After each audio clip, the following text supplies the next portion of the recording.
It's a weird feeling, isn't it? Feeling relief at a death certificate. This must be one of the most powerful phrases in the Brazilian film I'm Still Here, which everyone seems to be talking about lately, and rightly so. The film tells the story of Eunice Paiva, whose husband, the left-wing politician Rubens Paiva, was arbitrarily arrested during the military dictatorship in Brazil. Now, this is not a review of the film, which is absolutely incredible though, and you should definitely go watch it. Consider this video instead an introduction to the history behind the film. Were people really disappearing in the 1970s? What was going on in Brazil at the time? Let's talk about the military dictatorship in Brazil, the resistance, and why this history still matters today.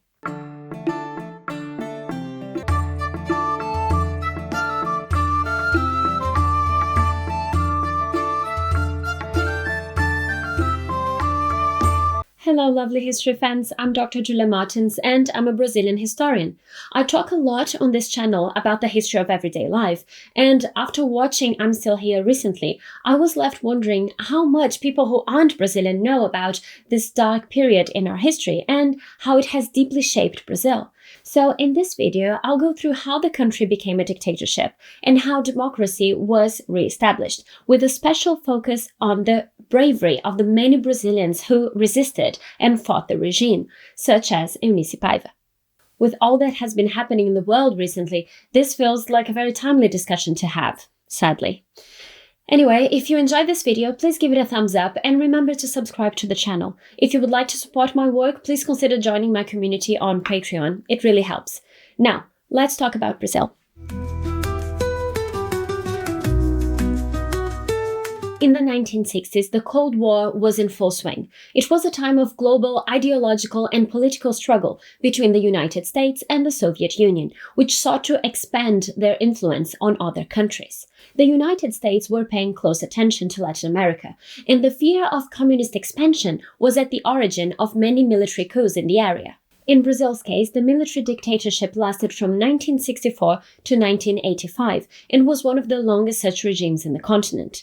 As in Argentina, Chile, and Uruguay, Brazil's military government justified its authoritarian rule as a means of maintaining national security and fighting subversion, using communism as a looming threat. However, this came at the cost of severe political repression, censorship, and human rights violations, which at the time were surrounded in secrecy. This is what the film I'm Still Here shows so well. But how did things get there? In the early 1960s, Brazilian culture was blooming. Think of bossa nova and cinema novo, new cinema, and modern art. But the country was also facing economic instability, rising inflation, and social unrest, and these cultural movements denounced social inequalities.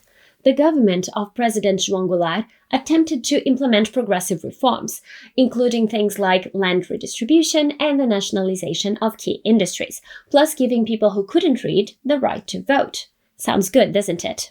Well, not everyone thought so.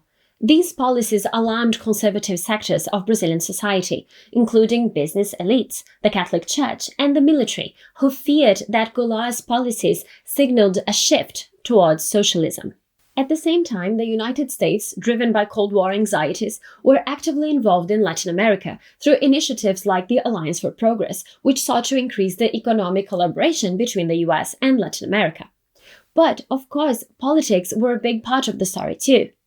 After the Cuban Revolution in 1959, the US hoped to prevent further leftist governments from taking hold in the region. As in Chile, where the US supported the 1973 coup against Salvador Allende, Washington indirectly supported Brazil's military in their efforts to remove Goulart. So, on the 31st of March 1964, the military launched a coup d'etat, forcing Goulart into exile in Uruguay, accusing him of being a communist. General Humberto de Alencar Castelo Branco was installed as president. The military dictatorship had begun. We can divide the period between 1964 and 1985 into three main phases. Stick with me on this because I'll be brief. The first phase were the initial years. This was the time when the government was implementing authoritarianism. The military sought to legitimize their role through a series of institutional acts, dissolving political parties and restricting civil liberties and human rights. While some opposition was tolerated, critics of the regime faced censorship, exile, or imprisonment. Repression intensified in the late 1960s as opposition grew. The second phase of this regime became known as the Years of Lead. This was the peak of repression, and that's when the story of Eunice and Rubens Paiva, depicted in the film I'm Still Here, takes place. In 1968, Institutional Act No. 5, AI-5, was introduced, and it granted the government powers to shut down Congress, censor the media, and arrest political dissidents. This period saw the widespread use of torture and extrajudicial killings. Many opposition figures were forced into exile, and militant leftist groups took up armed resistance, leading to brutal crackdowns by the military. Despite the repression, Brazil's economy apparently experienced rapid growth and modernization in the early 1970s, a period referred to as the Brazilian miracle. However, that's a misleading term. Economic benefits were not evenly distributed, of course, and the costs of growth, such as rising foreign debt and worsening inequality, became clear in the following decade. Still, the government worked really hard to create an image of development and stability. The 1970 World Cup in particular was used to boost this nationalist euphoria, as the Brazilian team won and footballers like Pelé became national icons. This leads us to the third phase. By the mid-1970s, international and domestic pressure forced the military to consider a transition to democracy.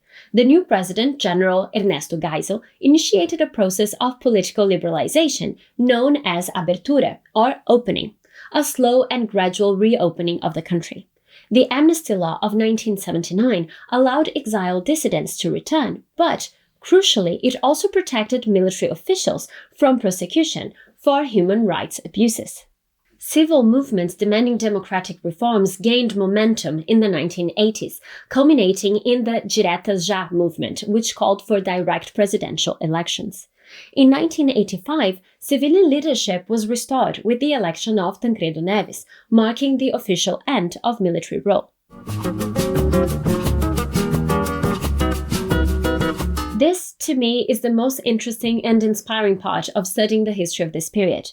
While the military sought to suppress dissent, resistance took many forms, ranging from armed insurgencies to political resistance and cultural movements. Take the case of Rubens and Eunice Paiva. Rubens was a civil engineer and a former left-wing politician who had denounced the military government as a fascist, illegitimate regime, and he was actively helping people persecuted by the regime. He became a victim of state repression when he was arrested in 1971. He was brutally tortured and killed, his body never recovered. His wife, Eunice Paiva, was also detained and interrogated along with their 15-year-old daughter, but both survived. Eunice fought to learn what had happened to her husband. As their son, Marcelo Rubens Paiva, recently mentioned in an interview, this was a time in which very little was known about the people who were disappearing.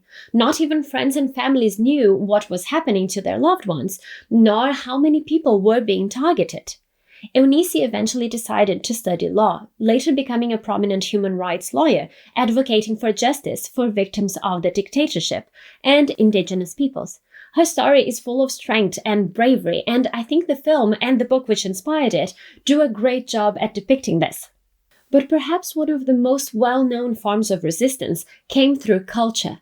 A year after the military coup, in 1965, a play called Liberdade, Liberdade, or Freedom, Freedom, openly discussed authoritarianism and criticized the government. It was a huge success, and it was quickly censored.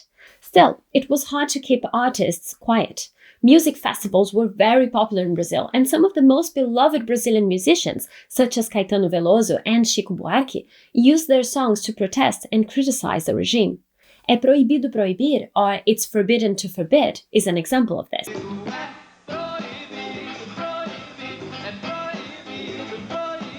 These artists also use metaphor and allegory to evade censorship. Chico Buarque's song Apesar de Você, In Spite of You, is perhaps the best example of this, and it was banned upon its release. Another of his songs, Cálice, was a clever play on words, as cálice means chalice, but it also sounds exactly like cálice, or shut up, denouncing the censorship people were facing. Many of these artists were exiled too. Both Caetano Veloso and Gilberto Gil, who were key figures in the Tropicalia movement, were arrested in 1969 and forced into exile. Their songs, their fusion of Brazilian and international musical styles, became anthems of defiance. This video could go on forever with endless examples of resistance and courage, but I just needed to include Zuzu Angel here. She was a fashion designer who, just like Eunice Paiva, became an activist because of personal tragedy and loss. Her son, Stuart Angel, was also tortured and killed by the military in 1971. She used her international connections to denounce the dictatorship, even incorporating political messages into her fashion shows. And she died in a suspicious car accident in 1976, widely believed to have been orchestrated by the regime. And if you would like to learn more about her, her story was also made into a film in 2006, and it's well worth a watch. The years between 1964 and 1985 remain a subject of debate in Brazil. While some remember the period for economic development and national security, which are very debatable, through rose-colored glasses, many others highlight the widespread human rights abuses and the suppression of civil liberties.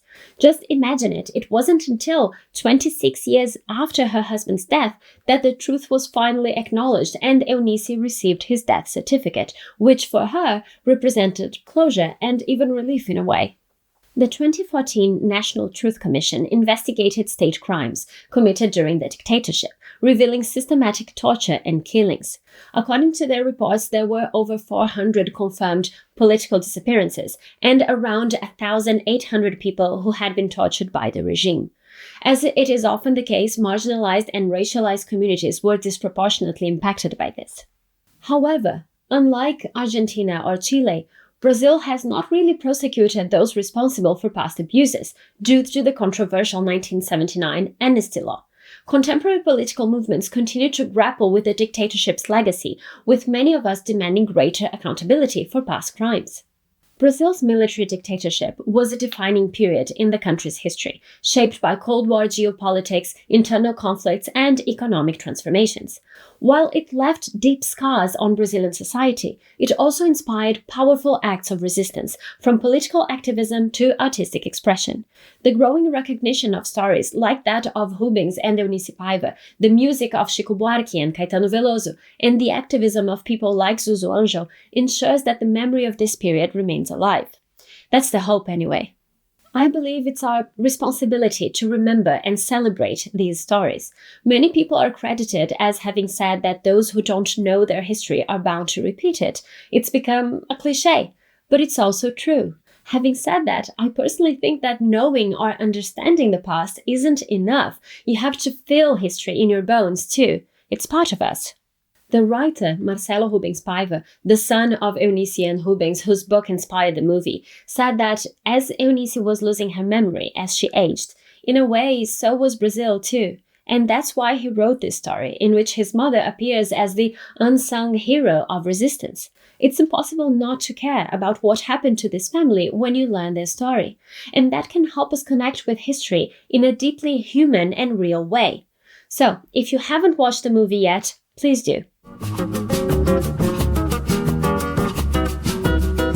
The military dictatorship in Brazil is a huge subject, and I've barely scratched the surface here in this introduction.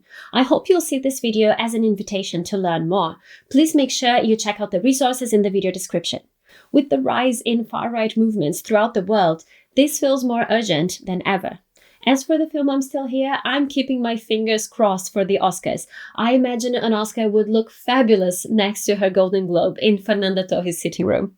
If you enjoyed this video, please give it a thumbs up and consider subscribing to the channel, and perhaps becoming a patron on Patreon. I would also love it for people to share their favorite film and book recommendations to learn more about this period in the comments below. Plus music suggestions too, especially if you are Brazilian. Muito obrigada e tchau, tchau!